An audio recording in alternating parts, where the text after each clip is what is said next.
Hi guys, welcome to the channel concept clarity. आज का video हमारा है आईएससी की पोएम है, इंग्लिश की 11th-12th क्लास की, द डॉल्फिन्स करके। पोएम को लिखा है कैरल डफी ने। ठीक है, ये पोएम है डॉल्फिन्स के बारे में। डॉल्फिन्स आप देख सकते हो फिश टाइप की होती है। ठीक है, नॉर्मली ये रहती है समुद्र में, ओशियन में। ठीक है, समुद्र में। अब इंसान क्या करता है, इंसान उसको पकड़ के ले आता है समुद्र में से, ठीक है, जाल में अपने, और स्विमिंग पूल में यूज करता है सिर्फ हमें खुश रखने के लिए।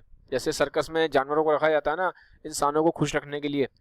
ठीक है, तो ऐसे ही इनको ओशन में से पकड़ के ले आते हैं और इनको ऐसे स्विमिंग पूल में, देखो ये स्विमिंग पूल है, तो छोटे से स्विमिंग पूल में इनको रख दिया जाता है ताकि यहाँ पे लोग आए, लोग देख देख के इनको खुश हों।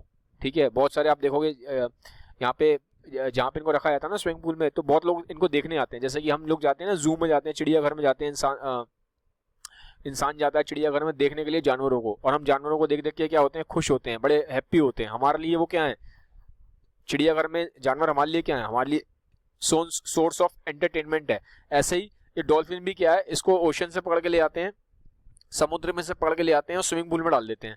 अब ये हमारे लिए क्या बन जाता है, सोर्स ऑफ एंटरटेनमेंट। बट ये जो पोएट है ये बता रहा है कैरल डफी ने लिखी है पोएम, तो ये कैरल डफी बताती है, पोएट बताता है कि डॉल्फिन की कभी हमने कभी डॉल्फिन के बारे में नहीं सोचा, हमने अपने बारे में सोचा है। हमें तो अच्छा लगता है ह्यूमंस को, हमें बड़ा मजा आता है देख के डॉल्फिन्स को स्विमिंग पूल में, हमारे लिए तो सोर्स ऑफ एंटरटेनमेंट है, हमें तो बड़ी खुशी होती है देख के। बट क्या आपने कभी डॉल्फिन के बारे में सोचा है, डॉल्फिन क्या सोचती है, कि डॉल्फिन को सच में अच्छा लगता है जब स्विमिंग पूल में आप उसको करतब कराते हो। जैसे सर्कस में जानवरों से हम क्या कराते हैं, खेल कराते हैं ना, प्ले करवाते हैं। ठीक है, तो कहते हैं कि आप लोग तो मजे ले रहे हो ह्यूमंस, पर क्या आपने कभी डॉल्फिन के बारे में सोचा है, डॉल्फिन के इमोशंस क्या है, डॉल्फिन क्या सोचती है, क्या उसको अच्छा लगता है ये सब करना। जो आप उसको, उसका नेचुरल घर कहाँ था, समुद्र में, आप उसको कहाँ ले आए हो, स्विमिंग पूल में छोटे से उसमें रख दिया आपने। भाई ओशन तो बहुत बड़ा होता है, समुद्र कितना बड़ा है, स्विमिंग पूल क्या जरा सा है। ठीक है, तो अब डॉल्फिन क्या सोचती है, डॉल्फिन के इमोशंस के बारे में पोएट ने यहाँ पे लिखा है। ठीक है, तो अब देखते हैं। World is what you swimming और डांस इट इज सिंपल। ये जो पोएम है ये एक तरीके से पोएट ने लिखी है डॉल्फिन के बिहाफ पे, कि आप समझ लो ये जो लाइंस हैं ये डॉल्फिन लिख रही है। ठीक है, तो ये डॉल्फिन अब क्या कह रही है। ठीक है, तो पोएट ने डॉल्फिन के बिहाफ पे लिखा है कि डॉल्फिन क्या सोच रही है और डॉल्फिन क्या लिखती है।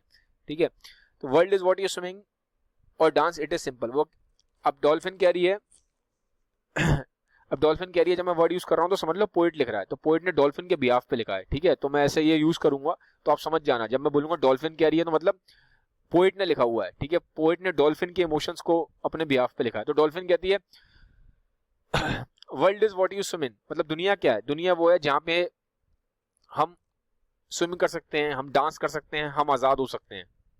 ठीक है, लाइफ का मतलब क्या है, लाइफ का मतलब मूवमेंट है, लाइफ का मतलब आजादी है। तो स्विमिंग और डांसिंग ये किसको डिनोट करता है, किस चीज को सिग्निफाई करता है, आजादी को। लाइफ क्या है, दुनिया क्या है, जहां पे हम स्विम कर सको, जहां पे हमारा मूवमेंट हो सके फ्रीली। ठीक है, it is as simple as that.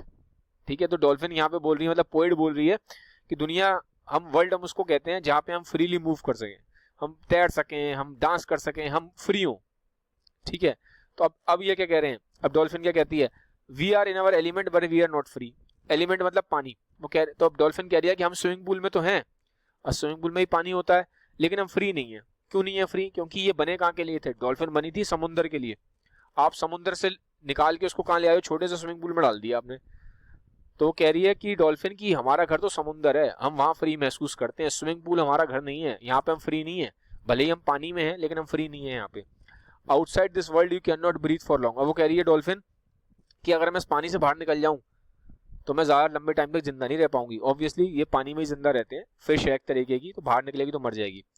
The other has my shape, the other movement form my thoughts. ये अदर किसको कह रहे हैं, अदर ये कह रही है डॉल्फिन कह रही है दूसरी डॉल्फिन को, कि मैं दूसरी डॉल्फिन की शेप भी मेरे जैसी है, और उसके मूवमेंट को देख के ही मैं मूवमेंट करती हूँ। क्योंकि जब ये लोग प्ले करते हैं ना डॉल्फिन यहाँ पे, तो ये आपस में एक दूसरे को, जैसे ये वाली डॉल्फिन मूव करेगी तो ये वाली डॉल्फिन इसको देख के मूव करती है। ठीक है, तो ये वाली डॉल्फिन ऐसे शेप लेगी तो ये वाली डॉल्फिन ऐसे शेप ले लेगी।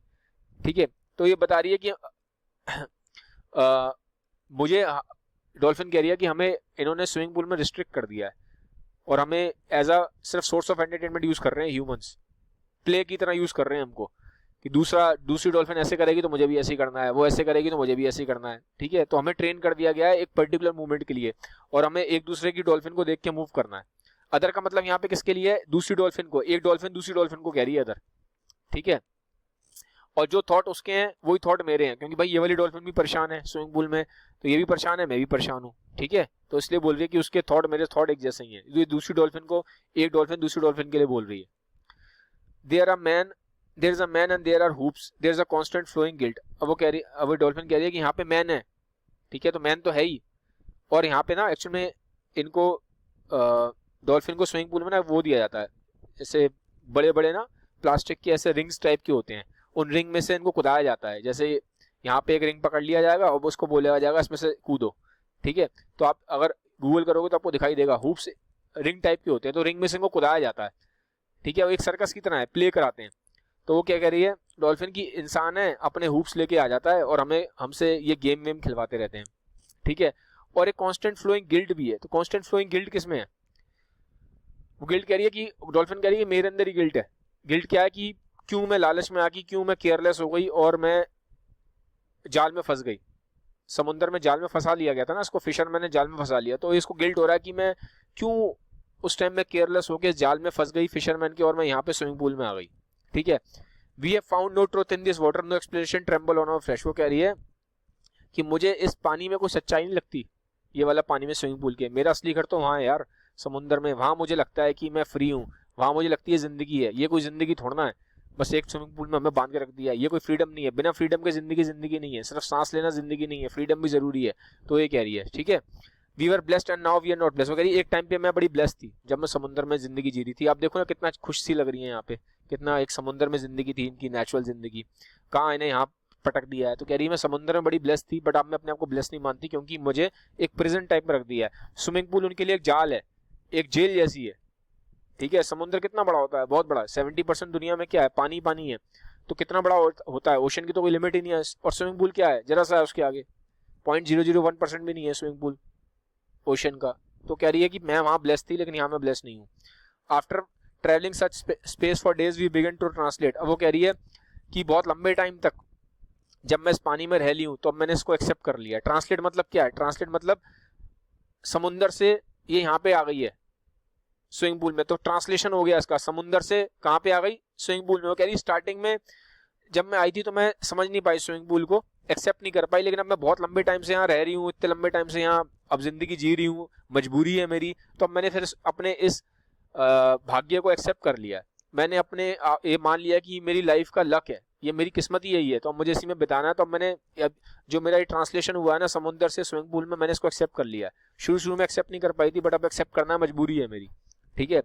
It was the same space, it is the same space always bit and above it is man, ठीक है। वो कह रही है कि जो पानी है, ठीक है, तो जो पानी है, पानी तो वही है, लेकिन जो समुद्र का पानी है वो वाली चीज नहीं है यहाँ पे, ठीक है। और वो कह रही है हमारे ऊपर आदमी है, आदमी हमारे ऊपर है, मतलब हमें छोटी सी स्पेस दे दी गई है, और जो आदमी है हमारे ऊपर वो हमें कंट्रोल करता रहता है, वो कहता है ऐसे करो, हमें वैसे ही करना पड़ता है। फिर आ रहा है and now we are no longer blessed for the world will not deepen to dream in. अब वो कह रही है कि हम ब्लेस्ड नहीं है, अब ये जो हमारा वर्ल्ड है ना स्विमिंग पूल, ये कभी भी ओशन नहीं बन पाएगा। इसका मतलब यही है, for the world will not deepen to dream in. Deepen to मतलब अब ये जो मेरा स्विमिंग पूल है ये कभी भी उतना डीप नहीं हो पाएगा जितना ओशन डीप होता है, जितना समुद्र डीप होता है, ठीक है। और समुद्र में क्या था, समुद्र में मैं अपने ख्वाब देखती थी कि मैं खुश हूँ, मैं फ्री हूँ, मैं एंजॉय कर रही हूँ, बट मैं यहाँ पे एंजॉय नहीं कर पा रही स्विमिंग पूल में। और ये स्विमिंग पूल कभी भी उतना डीप नहीं हो पाएगा जितना ओशन है, तो कभी मैं वैसी जिंदगी नहीं जी पाऊंगी, और मैं ब्लेस्ड नहीं हूँ। तो अपने आप को बहुत हद तक ना बड़ी दुखी है डॉल्फिन, बड़ी कोस रही है अपने आप को, बड़ी डिप्रेशन में है डॉल्फिन, ठीक है। तो यही राइटर बता रहा है यहाँ, poet. The other knows and out of love reflects me for my self. वो कह रही अदर कौन है, दूसरी डॉल्फिन। वो कह रही दूसरी डॉल्फिन भी मेरी स्टेट ऑफ माइंड को समझती है, क्योंकि जिस स्टेट ऑफ माइंड में मैं हूँ, मैं दुखी हूँ, वो भी दुखी है, तो हम दोनों एक दूसरे को समझते हैं, और हमारा एक दूसरे के लिए प्यार भी है। तो यहाँ पे हमें समझ में आ रहा है कि डॉल्फिन बहुत सेंटीमेंटल है, क्योंकि एक डॉल्फिन दूसरी डॉल्फिन को प्यार करती है, उसके माइंड के स्टेट को समझती है कि मैं भी दुखी हूँ और ये भी दुखी है स्विमिंग पूल में। इससे क्या मालूम पड़ता है हमें कि इमोशंस काफी स्ट्रॉन्ग है इनके अंदर, डॉल्फिन के अंदर, और इनके अंदर फीलिंग है एम्पैथी की। एम्पैथी का मतलब होता है जैसा आप फील कर रहे हो वैसा मैं फील करूं। मान लो अभी आपको कांटा लग जाए और आपको पेन हो, और वही पेन अगर मैं भी फील करना स्टार्ट कर दूं कि इस इंसान को कितना पेन हो रहा है, बेचारे को लग गई है, इसको खून निकल रहा है, तो अगर वही पेन अगर मैं भी फील करूं तो दैट मीन्स एम्पैथी। तो डॉल्फिन के अंदर एम्पैथी की फीलिंग है, ठीक है। सिंपैथी और एम्पैथी में डिफरेंस होता है, एक ही चीज नहीं है, ठीक है। तो डॉल्फिन के अंदर एम्पैथी की फीलिंग है, ये फील कर पा रही है कि दूसरी डॉल्फिन क्या फील करती है। We see ever silver skin flash by like memory of somewhere else. वो कह रही है कि एक टाइम पे जब मैं समुद्र में निकलती थी, ओशन में बड़े बड़े में, जब ऊपर नीचे मैं गोते लगाती थी, जैसे कि ये लगा रही है ना, जो ऊपर निकल रही है नीचे निकल रही है, तो इसकी जो सिल्वर स्किन थी ना वो चमकती थी समुद्र में। पर वो कह रही है अब मैं वो चमक भूल चुकी हूँ, अब वो कहीं और की चमक है, मतलब वो समुद्र की चमक थी, यहाँ नहीं है मेरे अंदर वो चमक। There is a coloured ball we have to balance till the man is disappeared. वो कह रही है अब यहाँ पे मुझे हमें इसमें ले आए हैं स्विमिंग पूल में। स्विमिंग पूल में क्या होता है, एक ना बॉल दे दी जाती है, ठीक है, आपने देखा होगा यूट्यूब पे वीडियोज भी हैं, एक छोटी सी बॉल दे देती है और डॉल्फिन को उन बॉल को बैलेंस करना होता है। क्यों करते हैं बैलेंस? ताकि जो आसपास स्पेक्टेटर्स आते हैं देखने के लिए, इनको जो बच्चे आते हैं, जो बड़े आते हैं इन्हें देखने के लिए, उनको अच्छा लगे, उनको मजे आए देख के, ठीक है। तो सिर्फ एक सर्कस में जैसे एक जानवर होता है वैसे बना के रख दिया इन्हें, ठीक है। तो वो कह रही है हमें, हमारा काम सिर्फ ये है बॉल्स को बैलेंस करते रहो, ठीक है। The moon has disappeared we circle well worn grooves of water on a single. अब वो मून हैज डिसअपीयर्ड क्यों बोल रही है भाई? अब यहाँ पे स्विमिंग पूल में से चांद मान तो दिखाई नहीं देता, जब वो ओशन में टहलती थी तो ऊपर चांद था, खुले आसमान में थी, मून था, सब कुछ दिखती थी, ठीक है। अब यहाँ क्या है, यहाँ तो कुछ नहीं है, वो कह रही बस एक ही जगह चक्कर लगाते रहो, स्विमिंग पूल में है क्या, बस एक ही जगह घूमते रहो। तो इसका मतलब यही है, we circle when worn grooves of water on a single note. अब ये है यहाँ तो कुछ नहीं है, बस एक ही चक्कर लगाते रहो पूरे टाइम, सर्कल में घूमते रहो बस। स्विमिंग पूल में तो कुछ है नहीं, ना मून दिखाई देता ना कुछ, मून सब चला गया मान लिए। Music of loss for ever from the other side which turns my own to stone. वो कह रही है कि मैं देखती हूँ कि जो मेरे साथ में जो डॉल्फिन है उसके अंदर एक म्यूजिक था, लेकिन अब वो म्यूजिक खत्म हो गया है क्योंकि उसका लॉस हो गया, वो समुद्र से यहाँ आ गई स्विमिंग पूल में, उसको बड़ा लॉस हुआ, तो उसके दिल में से एक जो म्यूजिक था वो गायब हो गया। तो उसको देख के कि वो इतनी दुखी है दूसरी डॉल्फिन, अब मेरे अंदर मेरा भी ऐसी हो गई, मैं भी डिप्रेस हो गई हूँ, तो मेरा भी दिल जो है पत्थर का बन गया है, क्या करें, ठीक है। क्योंकि मैं कुछ कर नहीं सकती। वो क्यों बोल रही है पत्थर का बन गया? क्योंकि दूसरी डॉल्फिन को वो देख रही है दुखी है, ठीक है, लेकिन वो कुछ कर नहीं सकती। तो जब वो कुछ कर नहीं सकती, खुद भी दुखी है, तो धीमे धीमे जो हार्ट है पत्थर जैसा हो गया है। There is a plastic toy there is no hope. वो कह रही है कि हमें बस यहाँ पे एक प्लास्टिक का टॉय बना के रख दिया है और हमें प्लास्टिक के टॉयज के साथ खिलाते रहते हैं ताकि हम जो आ रहे हैं लोग, हम उनको एंटरटेन कर सकें। तो हमारे पास अब कोई होप नहीं है, अब हमें जिंदगी भर यहीं इसी स्विमिंग पूल में रहना है, ठीक है। We sing to the limit of this pool until the whistle blows. वो कह रही है फिर अब हम डिप्रेस हो जाती हैं, परेशान हो जाती हैं, तो हम कहाँ चले जाते हैं, ये वापस जब हम पूल के डेप्थ में चले जाते हैं, एकदम अंदर चले जाते हैं, ठीक है। डॉल्फिन बिल्कुल पूल के डेप्थ के अंदर चली जाती है। फिर क्या होता है, यहाँ पे जो खड़े हुए हैं ये इंसान, ये सीटी बजाएंगे तो वापस ये ऊपर आ जाती है, ठीक है। तो फिर वही कह रही है we sing to the limits of this pool until the whistle blows. Whistle जब बजाता है आदमी ऊपर खड़ा हुआ स्विमिंग पूल पे, तो वापस फिर इसको ऊपर आना पड़ता है। There is a man and our mind knows we will die. वो कह रही है कि अभी एक इंसान वहाँ खड़ा हुआ है स्विमिंग पूल पे, वो हमको चला रहा है, उसके हिसाब से हम चल रहे हैं, वो हमारा ओनर है, और अब क्या होगा मुझे मालूम है। डॉल्फिन कह रही है कि मुझे यहीं मरना है। तो ये जो पूरी कहानी है, इस यहाँ पे पोएम खत्म होती है। ये पूरी पोएम में क्या कहना चाह रहा है पोएट, ठीक है, डॉल्फिन की लैंग्वेज यूज करी है, ठीक है। पोएट ने बिहाफ ऑफ डॉल्फिन ये पूरा एक्सप्रेस किया। ये बता रहा है कि इंसानों ने अपने पर्सनल बेनिफिट के लिए, अपने एंटरटेनमेंट के लिए, कुछ पैसा कमाने के लिए जानवरों की जिंदगी नरक कर दी है। तो इसमें दिखाया गया कि इंसान जानवरों पे किस तरह से टॉर्चर करता है, उन पे एंडलेस सफरिंग करता है, ठीक है। एकदम मर्सी खत्म हो गई है इंसान के अंदर। तो अपने पर्सनल बेनिफिट के लिए वो एनवायरनमेंट को, जानवरों के साथ कैसे छेड़खानी कर रहा है, और जानवर कितना परेशान हो रहे हैं सिर्फ इंसान की ग्रीड की वजह से, ठीक है। तो गाइज ये थी पोएम, इसी के साथ पोएम खत्म होती है। अगर आपको वीडियो अच्छा लगा काइंडली इसको शेयर जरूर करिएगा। Have a nice day, bye bye, take care guys.